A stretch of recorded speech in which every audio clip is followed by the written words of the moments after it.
is Jenna, and today I'm doing another book verse movie, although I'm kind of doing a book verse TV show instead. The book I'm going to be comparing to its TV show is The 100. I'm holding up season 3 DVD because, funny story, I can't find my season 1 DVD. Like, I have zero idea where it went. I literally lent it to my grandparents and they swear they gave it back to me, but it's not at home and it's not at their house. So now I'm seriously wondering if I ever actually owned season 1 in the first place. So both the book and the show follow a group of 100 juvenile delinquents who are sent down to the ground after a nuclear war to figure out if the Earth is survivable. And the similarities kind of just end there. I mean, some of the characters are the same, the fact that there are people already living on the ground is the same, but for the most part, these two things are as far away from each other as they could possibly be, and I'm going to explain why in this video. This is going to be spoiler free though, so I'm only going to be talking about kind of like basic premise stuff. I'm not going to go into any really deep plot points of the book or the TV show, but if you are worried about it, then I recommend that you go and you read the books and you watch the show before you watch this video. But theoretically, you should be able to watch the entire video without being spoiled, and if for whatever reason there are spoilers, I will let you know. So first up, I wanted to talk about the book. This is a book. It's the first book in the series by Cass Morgan. The book follows a group of kids, like I said, who get sent down to Earth after a nuclear war to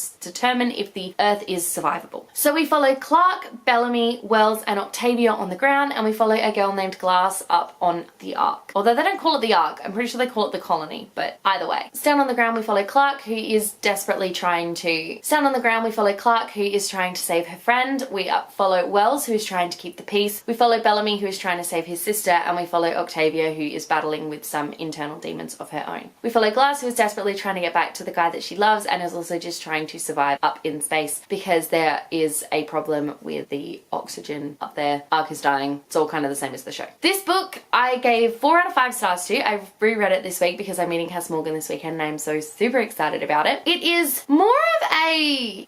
how do I explain it? It's less of a survival story and more as kind of a romantic sort of story. So down on Earth we follow Clark, who is in a love triangle caught between Wells and Bellamy, and up on the Colony we follow Glass and Luke, who are basically a Rose and Jack aboard a sinking Titanic. And honestly, it's so good. I really enjoy the book. I think it is a lot of fun. The plot line for it is actually very simple. It's not very convoluted. There's very much just a very straightforward narrative. You know, these kids down on the ground, they just want to survive. They just want to be normal. They want to be free. The guys up on the space station, they just want to be together. They don't want to have to worry about rationing, anything like that anymore. So it's a really fun little story and I thoroughly enjoyed it. The TV show, on the other hand, like I said, the show and the books are completely different. So the TV show, while it still follows a group of 100 juvenile delinquents who are sent down to the ground after a nuclear war to determine if the Earth is survivable, they tend to be more interested in the survival kind of thing rather than the, you know, love story kind of thing. So there's still kind of a bit of a love-ish triangle going on. Not really. But there is... Oh, actually, no, you know what? There is still kind of a love triangle going on down on the ground. But up in space, instead of Glass and Luke, we have the adults who are up in space and they're trying to figure out how they're going to survive on this Ark that is obviously dying. So the main character of the show is still Clark. She is still trying to save her friends, but she is also just trying to save everyone else in particular. So yeah, that is kind of the show. The show's been going on for 4 seasons now. We're about to go into its 5th and it's changed with every season and it's so good, and I highly recommend that you watch it if you haven't already. So differences between the two. The biggest difference are the number of characters. So in the book, like I said, we basically on the ground, we follow Clark, Bellamy, Octavia, and Wells. In space, we follow Glass and Luke. So there are about 6 main characters. We also have a couple other characters. You know, we have people like Graham and Asher and the Vice Chancellor, but that's pretty much it for the book.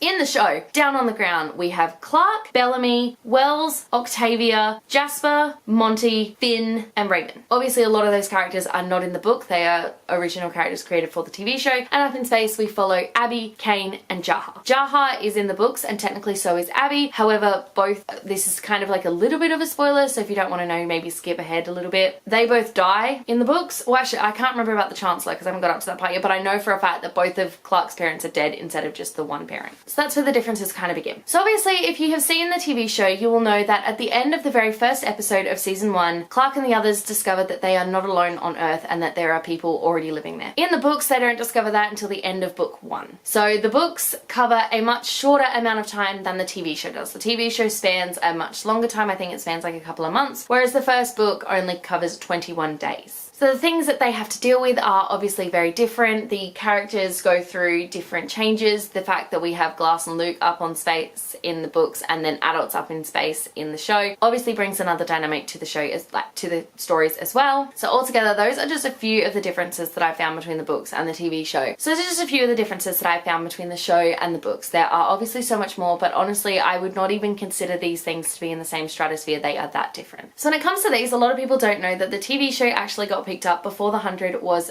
originally published. So the 100 had been doing its rounds, like in the review stages and beta tests and all that sort of stuff that happens with books. CW got a hold of it, loved the premise, took it, and then they started to come up with their own ideas. So they took the basic premise of Castle Morgan's book and turned it into something else. Because of that, these two things turned into something completely different. We have different characters. The storylines given to one character in one format may not be the same storyline given to a character in another format. And I have to say that if you are a huge, ridiculously big fan of the show, pick up the books, but think of them as being something completely different, a completely different medium, because otherwise you won't enjoy it. If I had to choose between these two, I would refuse to do so because, like I said, they are so different that I basically think of them as two different things. The 100 books are a lot of fun. They're kind of a lot more romantic and a lot simpler, so you don't have to think quite as much. This series will rip your heart out and stomp on it a million times over and will just cause you a lot of pain. So I definitely recommend that you watch it because, you know, who doesn't love pain? The books are not quite as painful though, so you don't have to worry about that quite as much. Thanks so much for watching. Let me know in the comment section below if you have watched the 100 TV show or if you have read the 100 books. I would absolutely love to know. Also, let me know what you think about the fact that they are just so ridiculously different. It's not funny. If you like this video, be sure to give it a huge thumbs up and don't forget to subscribe to my channel so you don't miss a thing. Stay random. Bye.